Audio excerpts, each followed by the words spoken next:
Coach, after the win on Saturday, Dylan Johnson was saying that there was a more of an effort, I guess, to run the ball more this year, and obviously the numbers back that up. Is that something that you guys saw in the off season that maybe you thought was an opportunity to use the running game a bit more this year? Or is that kind of a game by game basis where you've seen those type of results?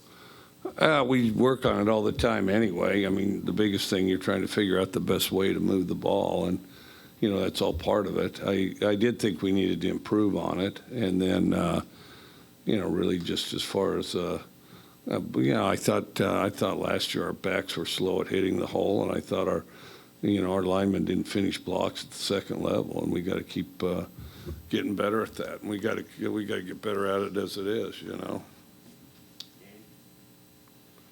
Coach, after the win, you entered both major polls at number 23. What is your opinion of polls, and is it just a good conversation piece, or is it something you take pride in?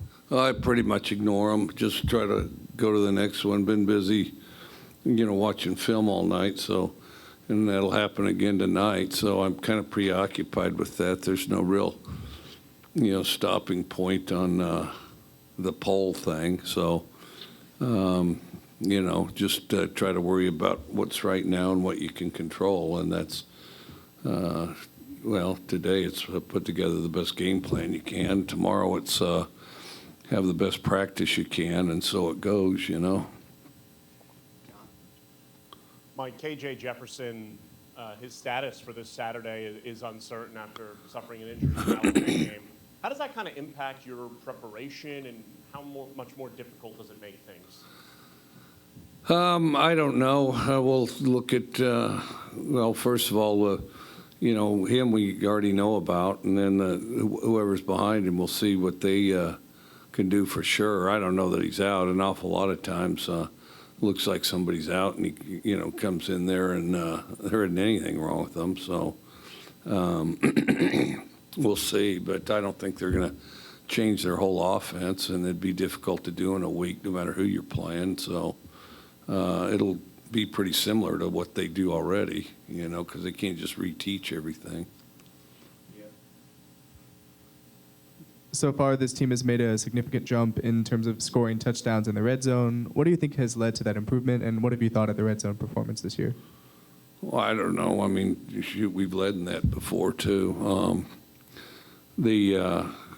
Had better than average, I mean, as long as they're all touchdowns, I haven't looked at it for a while, but I don't think they are all touchdowns, so we can definitely improve, Coach, back during training camp, you were asked about Ra, and you said he just needed to be more consistent. 2 weeks ago, I think he had one catch, maybe a drop or two, and then last week had a really big game. What have you seen from him as far as that consistency goes this year? I think he's improving. I think he has to get more consistent. He has to be able to string together one good day of work after the next. And I also think that, sometimes players need to understand the difference between being consistently good and occasionally great. I mean, it's easy to, have a great play here or there and think, all right, well, that's it, and, cruise along. And but that, the most valuable guy is the guy that's consistently good, the guy that you can count on every play. But I think he's getting better, and I think that, he's dangerous when he's got the ball. He's faster than he looks, and he's got a lot of range. Mike, you've talked about consistency a lot with this team. What did you think of it Saturday? And if it's good, is it easier to become more consistent? Is it easier to get in a routine that way? I hope so. I did think we were more consistent. We certainly weren't the whole time. I think that, but when we did have adversity, if something went wrong on offense, defense picked us up. If something went wrong on defense, offense picked us up. And then I thought special teams figured in as well. So, and that's what you want, is you want to have complementary football where all phases are, holding up their end. Coach, Nick Jones, 6'2", but obviously he's been effective at left tackle. He's not your prototypical size of left tackle. What do you see from him that makes him so effective there? Good feet. He's got good feet. some guys just generate more power than others. He generates quite a bit of power, long arms. I think, and then he's a guy that, is pretty synchronized athletically. He's not all choppy out there. I mean, he does things smoothly and I think efficiently.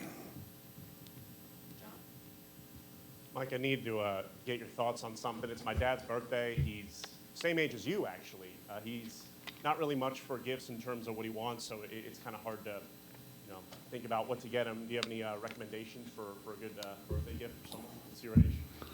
No, shoot, I don't know. A day off. I'd go on a road trip somewhere. Pick out someplace cool. Go on a road trip. None of the boring stuff.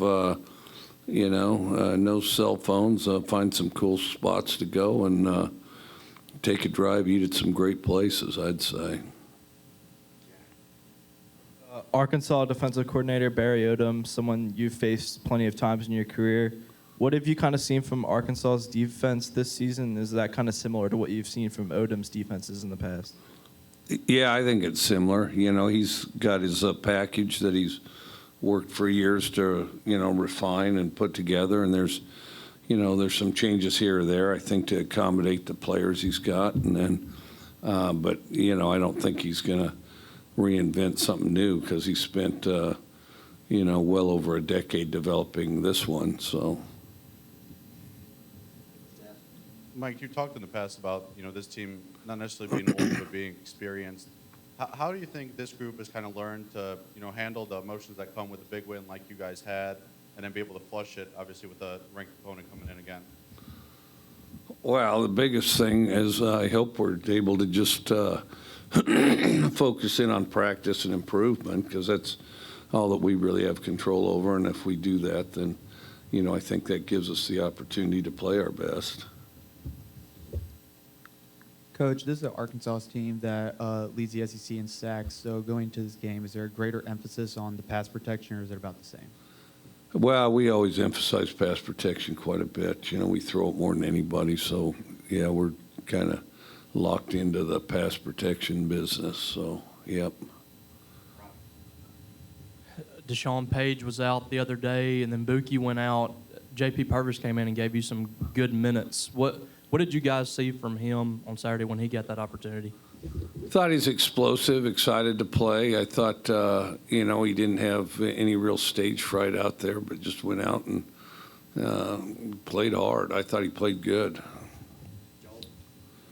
With Will's development, Coach, I've heard you talk a lot before about him being a coach's son and some of the things that come along with that, him doing the homework. But how much of his progression would you kind of maybe attribute to him being a coach's son, and how has that helped him, I guess, learn your offense and maybe be more committed? I don't want to say more committed, but maybe more in his career, in his life, used to doing the homework to be successful. Well, it's hard to gauge that, but he came in already knowing how to watch film and with an expectation that he was going to watch a lot of film. So I think that helped a lot. I mean, a lot of times the guy comes in and, this film thing, he hadn't heard of it or hadn't thought of it. And so he knew he was going to watch a lot of film. And I think there's a sense of timing as far as working with and developing himself and the other players. So, I think he really has a sense of, when to work and what's important. And I think there's that just because he sees his, what his dad does over the years and every day. And then, so I think there's part of that, where it's, I think a lot of what he's gone through and worked on, he expected and saw it coming. So I think it allows him to kind of immerse himself in it a little quicker and thoroughly. Got an early kickoff this week. What would be your top 5 items to take to an early morning kickoff tailgate?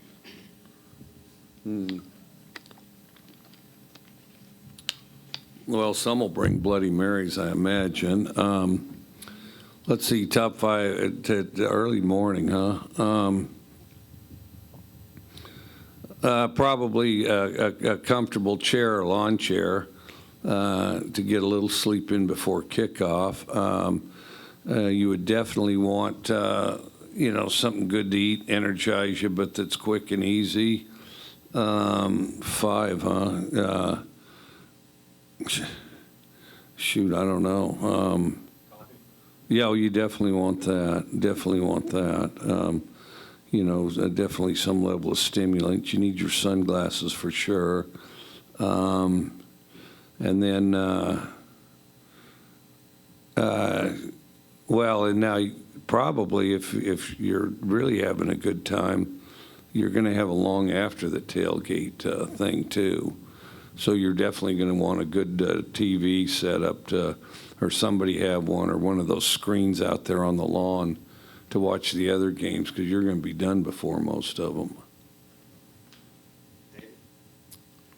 Going back to the red zone topic, when a team has some success down there, whether running, passing, whatever the defense, can success there breed future success in the red zone? Oh, I think so. The important thing is put it in play. The most important thing in the red zone is don't squander plays. When people struggle in the red zone, it's because they squander plays. Put it in play. Make sure somebody's, the ball's in play, that there's not some incompletion or some running back runs, into 9 guys and gets 0 yards, And then, but don't be afraid to attack where they're at. The red zone's not about just setting up a field goal. The point of it's to try to score a touchdown.